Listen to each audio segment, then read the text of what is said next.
In the last video you see me make a few changes to the axe, just cleaning up the handle, like I say, rounding everything off. I've now made a sheath for it. So this is the video about how I did it. I'm not a leather worker. I've made one sheath for my Laplander folding saw. I've made a sheath for my knife, and now I've just made the sheath for my axe. So 3 out of 3 so far. Things are going good. And hopefully this is a nice way of showing you that you don't need to be a very experienced leather worker, you don't need to have a lot of practice. You can just take your time and muddle through with a couple of little tools. Like, I've got a few tools, but I've probably not spent more than 30 quid on my leather working gear. So, and that'll last me for a lot of jobs. It's turned out really nice, and if you want to see how I made it, keep watching.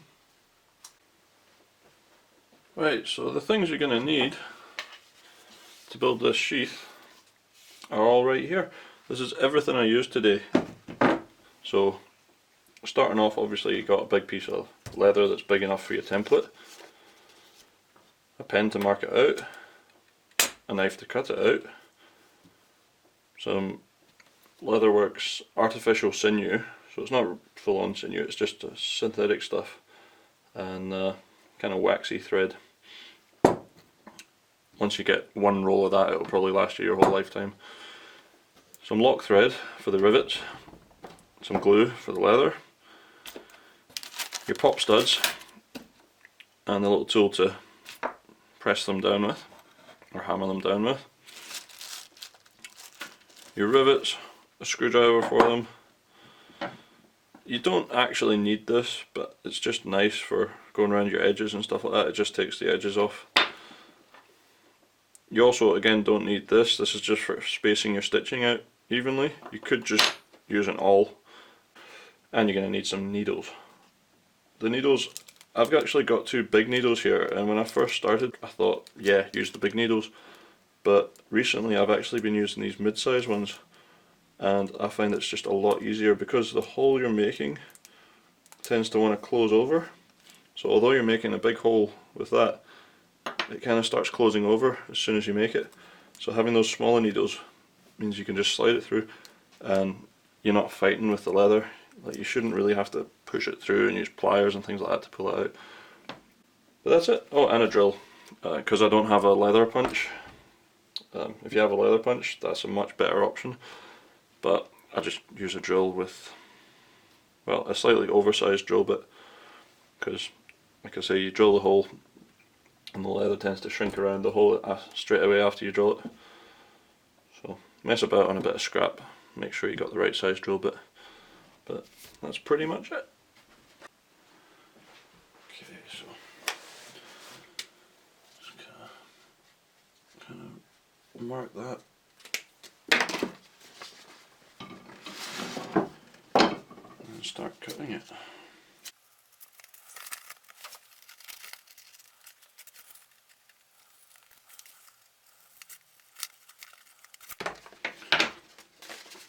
Okay, so once you got that marked out, you got to really remember that your axe isn't a 2D shape.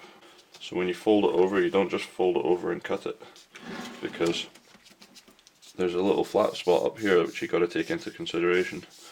At the back there, it's almost ½ an inch, and it tapers down. So your best bet is to just fold it over like this, and you just mark once it's all pressed in. This is the most important part. You get this bit wrong, and it's an uphill struggle the whole rest of the way.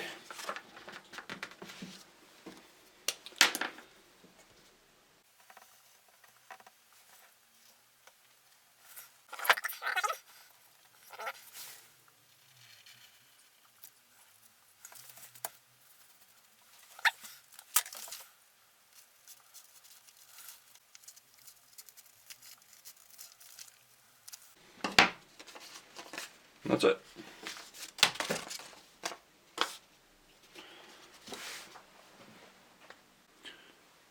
Okay, so now that I've got my template, just double check way I built it. So I'm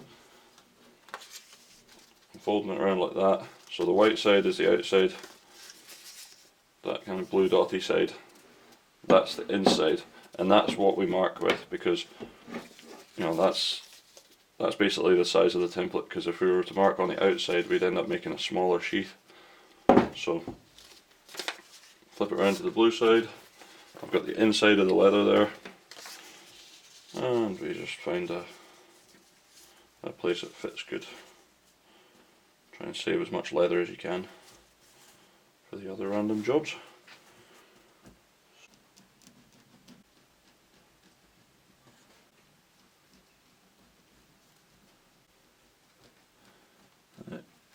You don't have to be super careful with this because you can neaten it up afterwards, but if you do cut it spot on, it just saves you quite a bit of work.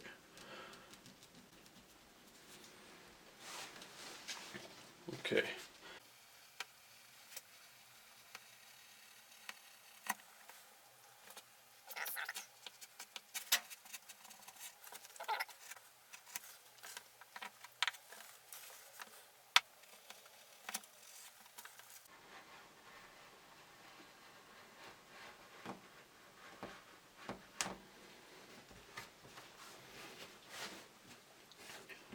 Don't know if this is the best knife for this job, but it's definitely the sharpest knife I've got.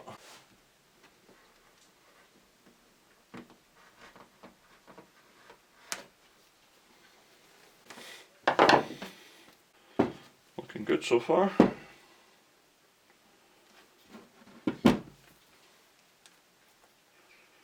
Need to cut the welt. Not with that piece.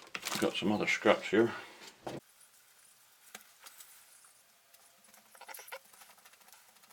You don't want this to be too thick because it looks a bit kind of goofy then. But if it's too thin you won't be able to get your rivets in.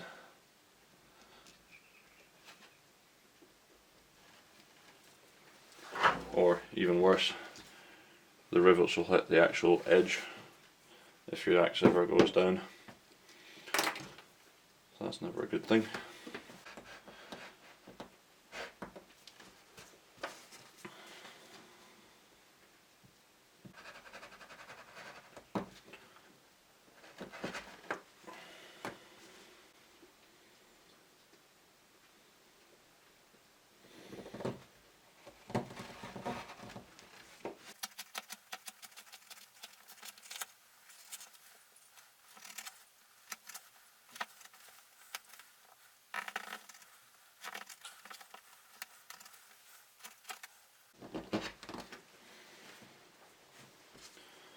Okay, so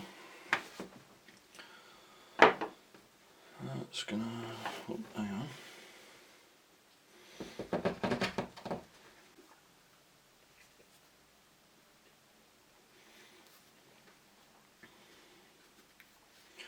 Okay, so now I'm just checking it for size.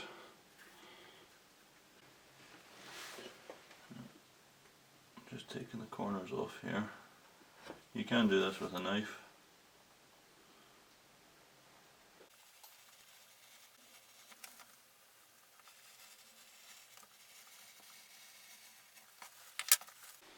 Just gives it a nicer edge. Okay, I think I am ready to glue this.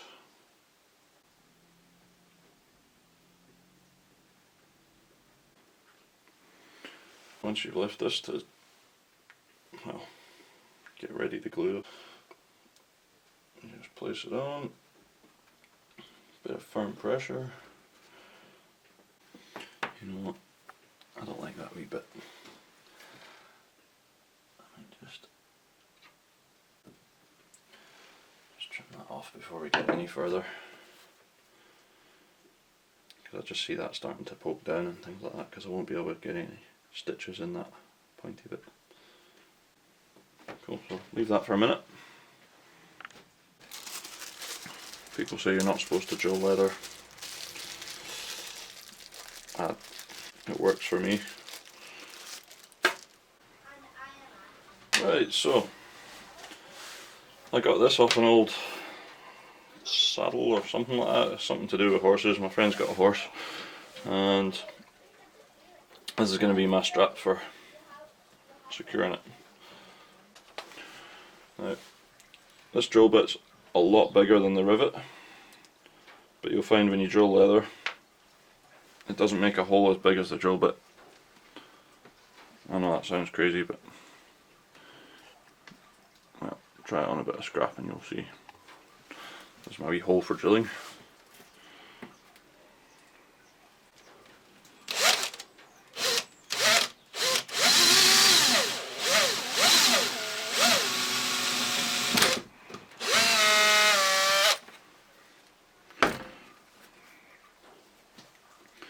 Right, there we go, and then,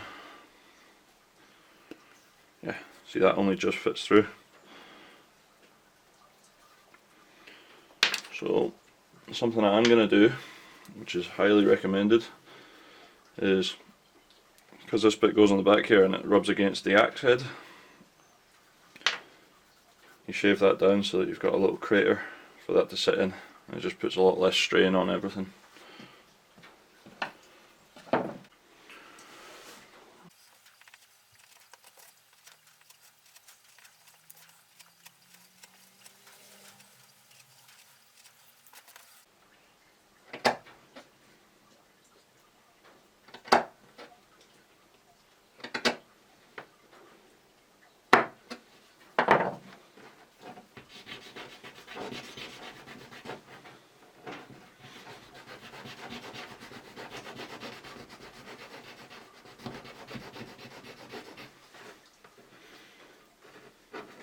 That looks pretty cool.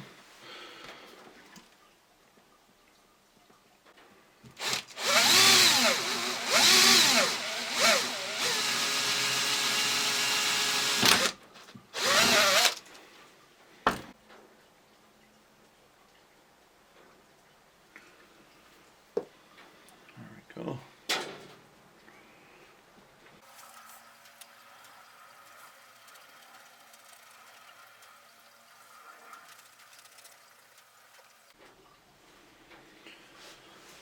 Okay, time to fold this over.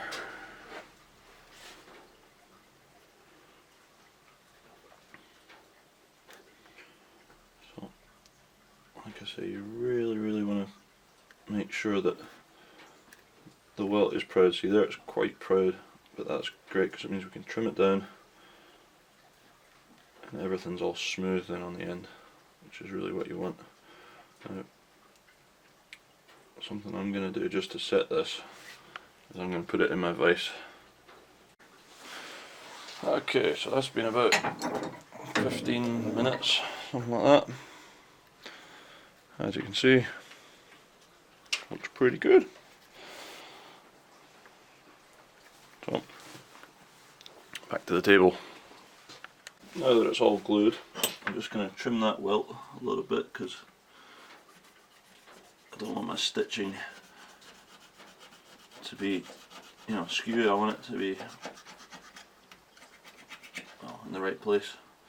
So you get all this nice and trimmed first, and you can see exactly where your stitching needs to go then.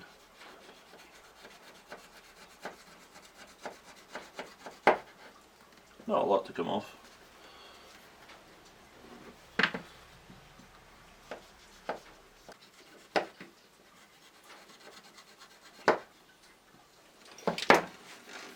There we go. Right. This only works with the sinew stuff, it doesn't work with normal thread. But you get about 2-3 inches and then you just poke it right through the middle of the thread. If I can do that.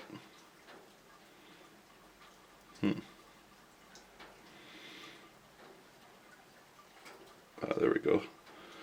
You poke it through there, you pull it down, and that's it.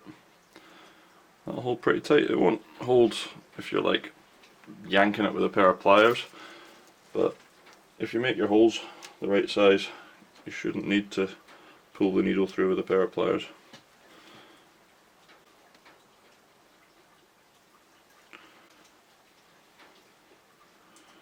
through there, 2-3 inches, and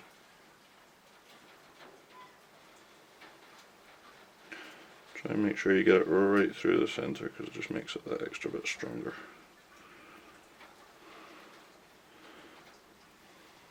And there we go, so a needle on both sides, and we're going to do a saddle stitch. Right, so to work out where my stitching is going to go, I get a rivet, I'm going to place it where it's going to live, and then I just mark a little line directly under that, because you don't want your stitching off centre from the rivets, you want it going right to the centre. And then I'm just going to run along with my finger here, nothing technical to it, until I get down to the bottom. Now this pen isn't actually drawing a line as such, it's just making a wee dent. I'm going to go along there a wee bit. So, what you can do just makes it a little bit neater. You can go along, sorry, that's snow falling off the roof. You can go along here with these little scoopy things. Leather workers are going to hate me for calling it a little scoopy thing, but I tend to just find my own way of doing things, which means a lot of the time I don't know all the technical terms, but I still get shit done.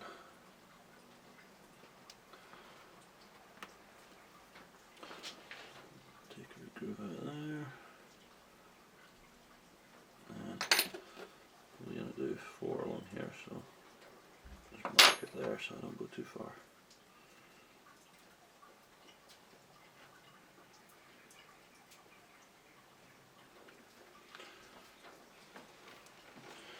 There we go, and we'll do the same on the other side. It's starting to look pretty good, isn't it?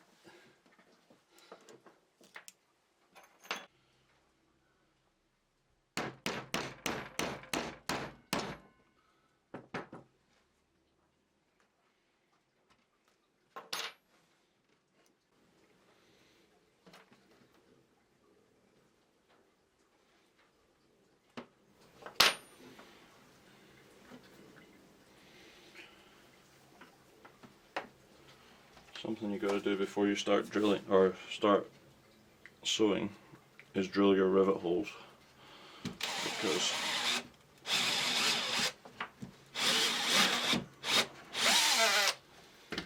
well, if you haven't drilled them, you're not going to get very far with putting your rivets in.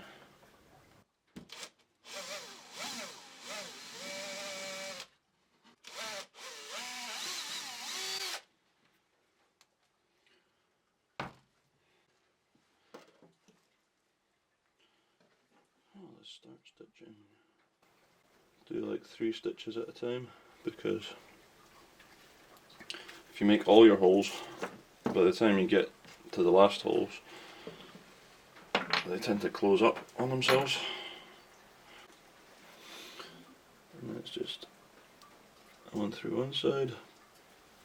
Make sure you pull it all the way through before you put the next one in, otherwise they end up threading through themselves, and when you pull it tight it actually snaps the thread. But I'm not using any pliers or anything like that, you shouldn't need to. If you do end up with a hole that's not working properly, you can't get the needle to go through, you just grab your awl and just poke it through carefully and just sorts it out. This will be an easy one.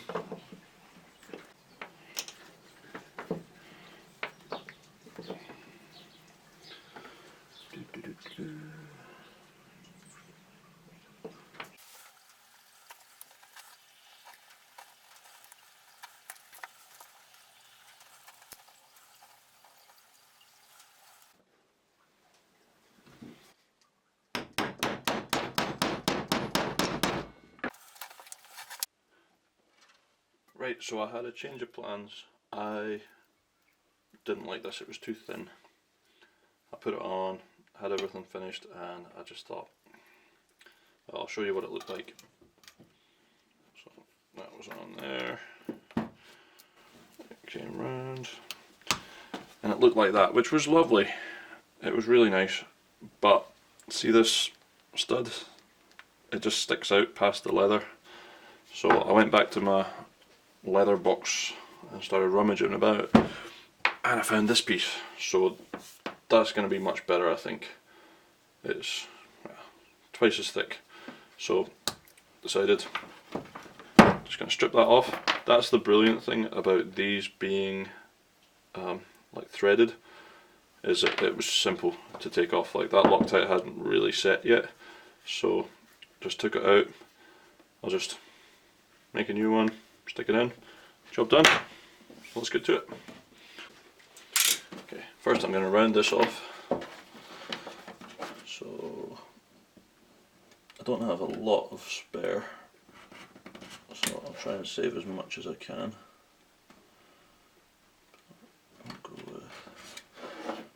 I like to work in angles, so I cut to 45 degrees and I just sort of work it in from there. I switched to a scalpel because I was finding the bushcraft knife to just be a little bit too bulky. I still take it a little bit more off there.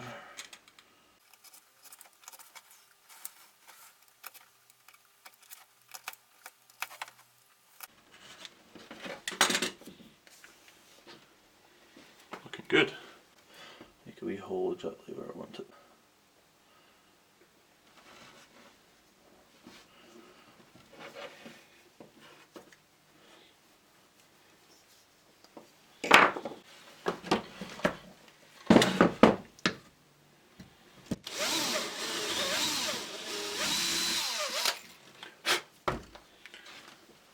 Go. Let's get to it again. So again with the Loctite,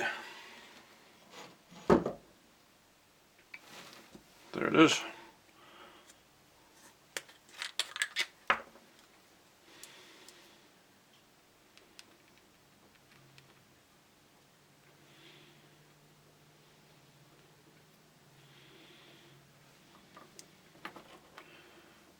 There. Bullseye.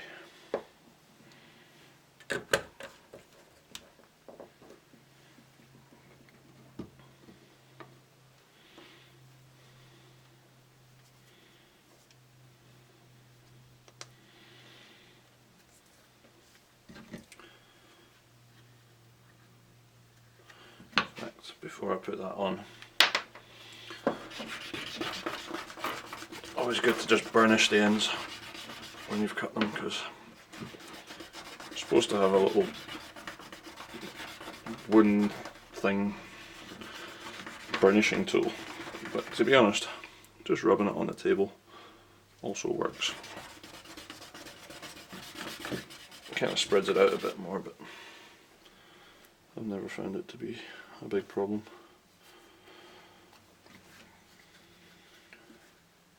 Cool.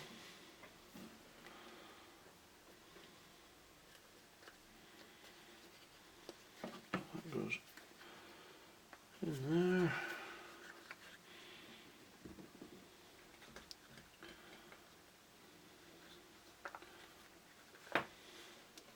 Of course, the first time I did it, I hadn't built the sheath, so it's a little bit easier, but that's okay.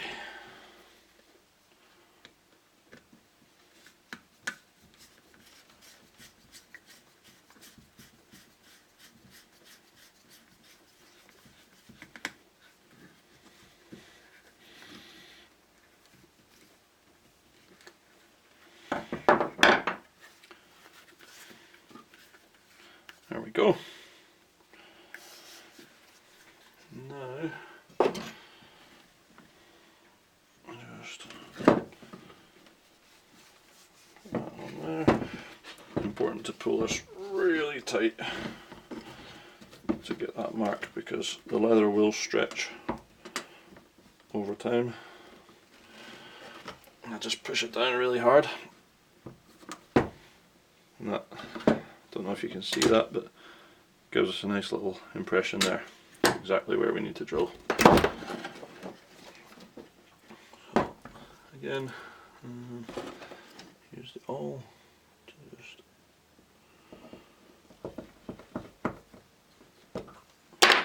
mark our hole.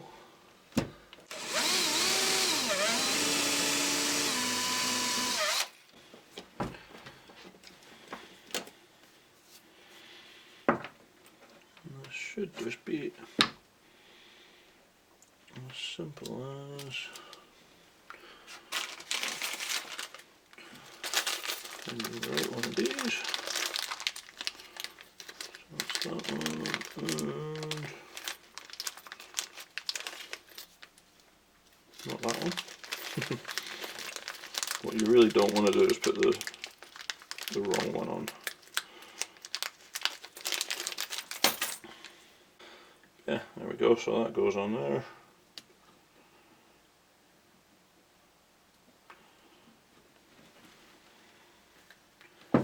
Easy as that. Just put that in there.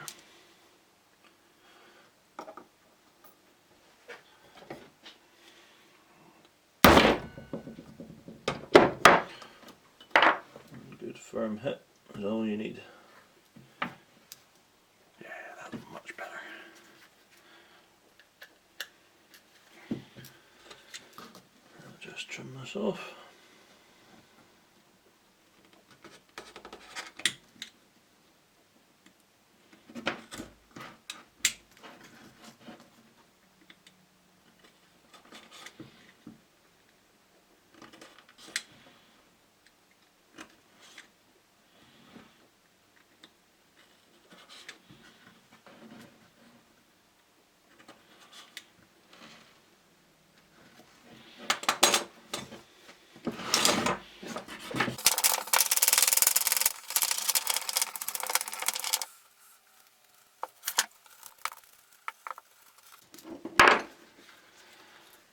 Okay, let's test it out.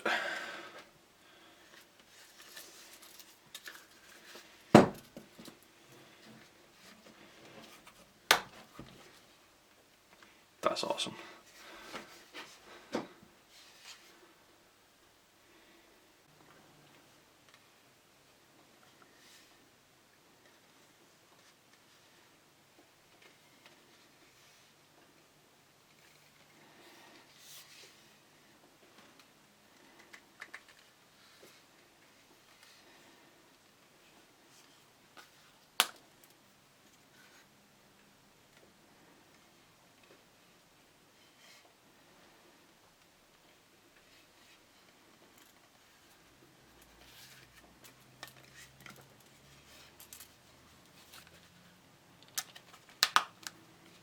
Right, so if you want to see the video on how I cleaned this up, got rid of some of the rough spots, made it a lot sharper and a lot nicer looking, you click here. If you want to subscribe to the channel, click here. I do a weekly video. Next one's probably going to be me out in the woods chopping up some big trees and logs and stuff like that with this, really giving it a proper test, because I haven't done that yet. So I'll see you for the next one. Cheers.